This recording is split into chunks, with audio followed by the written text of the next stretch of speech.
let's open things up by talking about that Paul Heyman promo, because that was absolutely exceptional. He explained why he joined with Seth Rollins, why he had to turn on Roman Reigns, how his hand was forced because of CM Punk. It was logical, it all made sense, and I loved it. And this all led to the main event where we had an impromptu World Championship encounter between Seth Rollins and Jey Uso. And it was an absolute heck of a match until CM Punk returned and cost Seth Rollins the win, meaning that it ended in DQ. Clark, I want to get your thoughts on all of this out of the gates. Well, first and foremost, I have to give a shout out to whoever gave Paul Heyman that spray tan, because the fact that it didn't drip when he started sweating was just otherworldly. I've never seen such an obvious spray tan in my entire career covering professional wrestling, and there's a lot of spray tans out there. The promo itself was awesome. I loved it. I really did enjoy the match. I thought Sammy's part was a little overshadowed by the Punk return, but I liked the taped ribs coming out from the side. Then he takes the spear. The way he sold it, I thought was rock solid.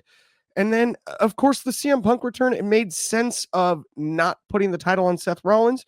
And what I really liked about the way that this was booked was, for a minute, I thought, dang it, they're going to give Jey 2 weeks. That's what it's going to be.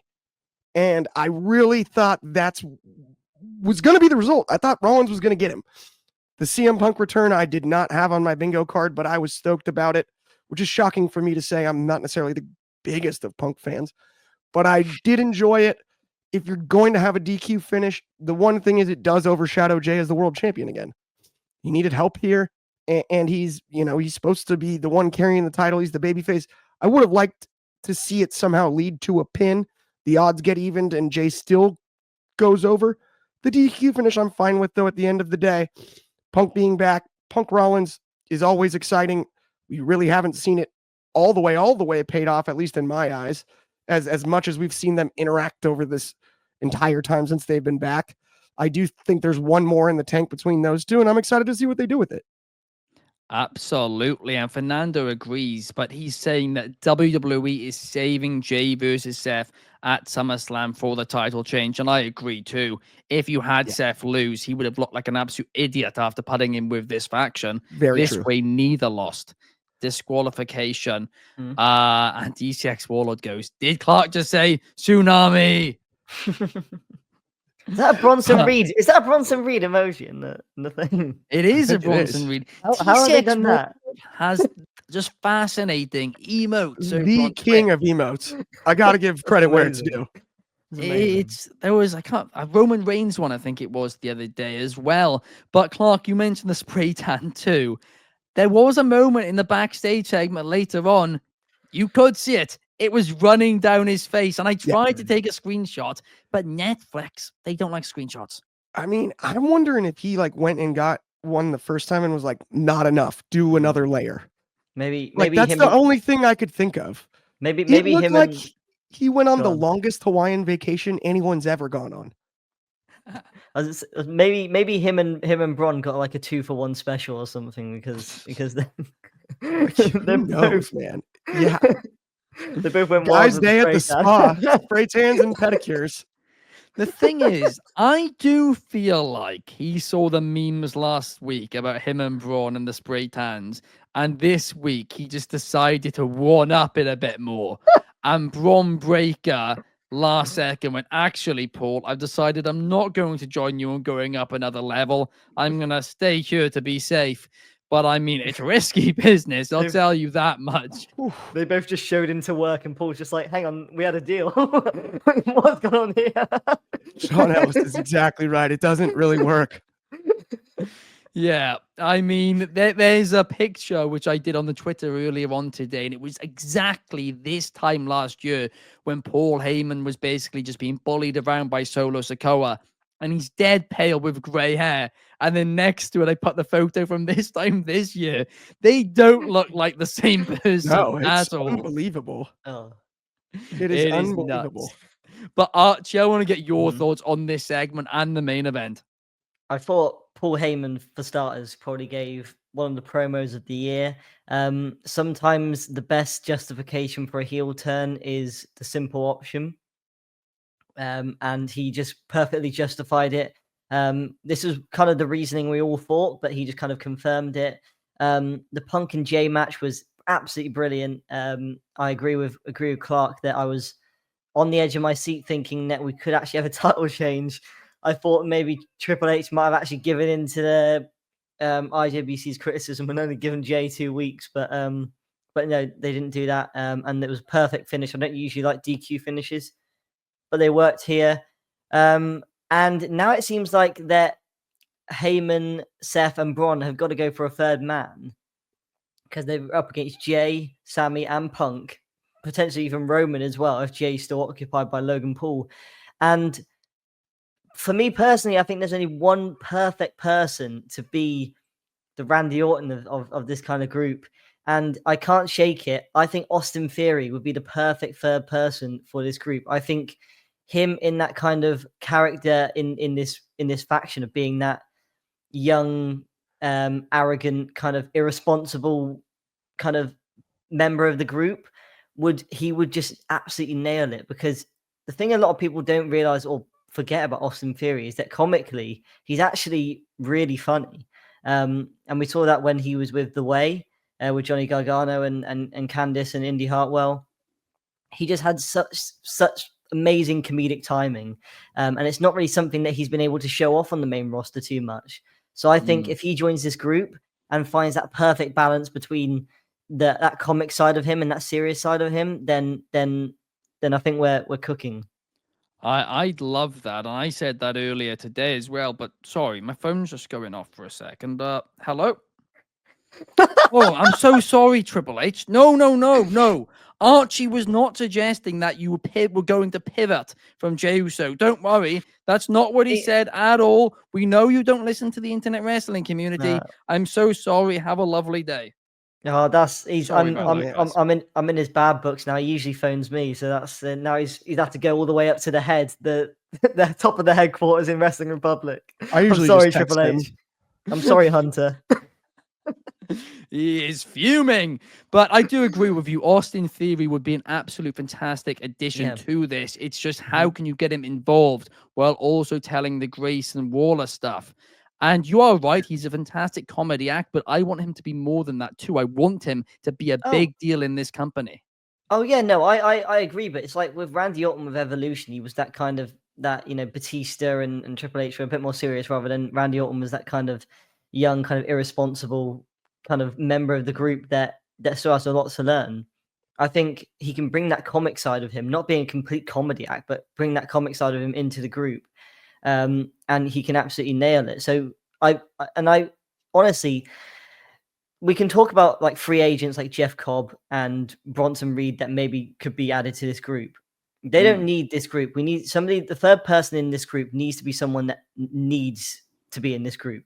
And Agreed. Austin Theory is someone with a boatload of potential, but he just needs that one break. And I think, as you said, with the Grayson Waller stuff, they can do that simultaneously. I mean, everyone's expecting Grayson to turn on Austin Theory, but Austin hits a swerve and actually stands up for himself and does things without speaking to Grayson and saying, "I'm joining this group now." And I mean, I guess maybe Grayson would be seen as the babyface in that scenario, which is the only bad part about it. But I still think there's a way you could do it where he turns on him, but he's still seen as the face.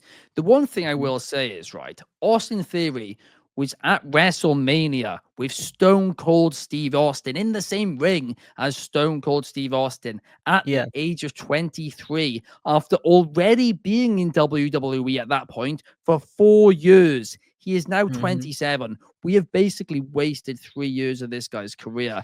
And I have a hot take, and I want to get your thoughts on it, guys.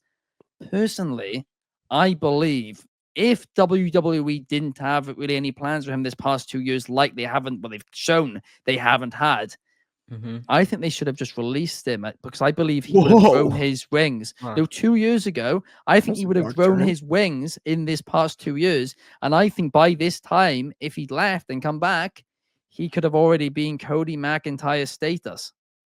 Here's the thing, though, right? So you say he was on WrestleMania with Stone Cold, with John Cena. Didn't that guy reckon I ATV? don't think the past 3 years of his career has been wasted because the crowd knows him. The crowd, he still gets reactions from the crowd. He's not getting But he's dead done reactions nothing. from the crowd. No, he's not getting dead reactions from the crowd. He's Yeah, but getting he's booze. done The crowd nothing. The care. crowd are cheering for him because he's, they know what he used to do. But I he's think not we done bring the egg anything back. in Yeah, the but last 2 years. I'm saying it's not a complete waste because he's mixed it up and he's had the rub from those kind of legends. I can't So- lie myself. For a while was now, I awful. felt like I had run out of save theories, but one of them was never cut the guy. No, right? No. Here's the thing, right? I said this 3 years ago. I said Austin Theory's trajectory, the way that they are building him up, is almost identical to the way they were building up Drew McIntyre. We Right. saw what happened there. He left the company, he came back, and he was a million times better. We've then saw a similar thing with Cody, albeit he was not the chosen one like Theory and McIntyre were.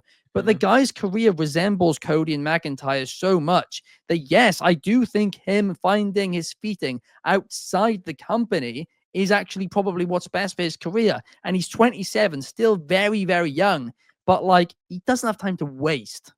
Yeah, If- he's if- already pretty if- yoked though. I don't see him coming back looking like 8 years older like McIntyre I did, just- yeah. with new hair and a beard. Like Drew McIntyre looks like a different person when he came back. Like yeah, yeah. No, I will life say, happened to him between when he left and came back. have you Just seen Cody have you Cody just seen the added a neck pictures? tattoo. Yeah, Have then- you seen the pictures though, guys, of Austin Theory 2 years ago versus now?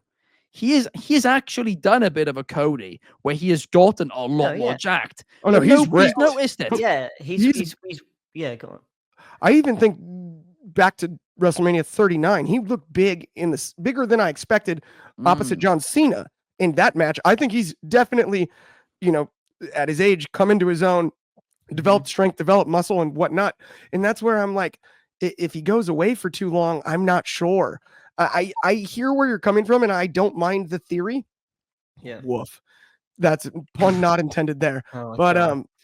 Oh my at the same God. time, I think he deserves a roster spot in the WWE, and it's salvageable within the company at this stage of his career. 100%. You can do. I think if you that can- was going to happen, it needed to be 2 years ago. you Yeah, can. that's my you can point. You Yeah. can rebuild him, Which I within the agree company. with. You can That easily part of it. rebuild him within the company. I mean, we're talking about Cody and Drew. Those are two guys that could have been rebuilt in the company as well, but they just had to. No, Triple H even said they couldn't have. They had to go and Yeah, find because their way because out. Yeah, they were because both they- Humpty Dumpty and Triple H. yeah, because they had couldn't put them he back who together shall again. yeah, because they had he who shall not be named in charge, who was sticking by his morals. I don't agree. 100%. I don't agree They had with no that. chance. Yeah, 100. No, they had no chance of being rebuilt in WWE while Vince was in charge. Theory, it's a lot All the more king's of a collaborative horses and effort. all the king's men couldn't put them back There's together a lot again. more of a collaborative effort in WWE now, where Theory doesn't have to. Anyone doesn't have to leave to get rebuilt. They can rebuild themselves within WWE.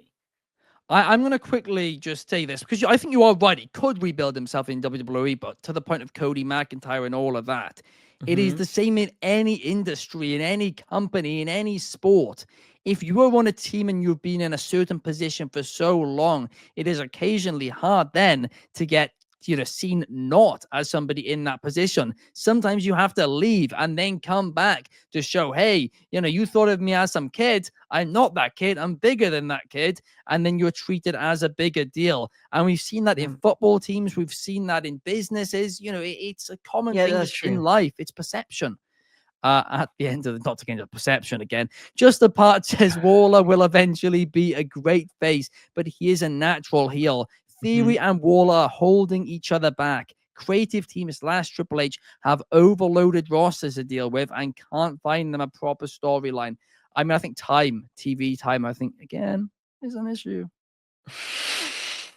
It is. They only have X amount of time, and they have 36 I- left. times 200 wrestlers. They have X amount of time, but there's not. They don't need to be in the ring all the time. There's things of backstage segments. There's things as social media. There's things as video packages. There's plenty they can do to help rebuild wrestlers and help wrestlers get some sort of storyline going for their own sake. So that bloated roster thing, I think it's just a bit of a cop-out kind of excuse for poor booking, in my opinion. But they do stuff on social media, and a lot of people just don't watch it because there's just so much stuff produced. But look at the Kathy Kelly and Rhea Ripley stuff. Like, yeah, but you were the see crowds cheering for that? No, that was a niche TikTok audience. But it would have helped. A large niche, but yeah, but it would have helped with the crowd, with Rhea with the crowd. I don't know. What I actually think it helped more with was actually getting people to watch WWE, because I actually think it went outside the wrestling bubble and so it drew people into wrestling rather than actually having to get Rhea or Kathy over in WWE.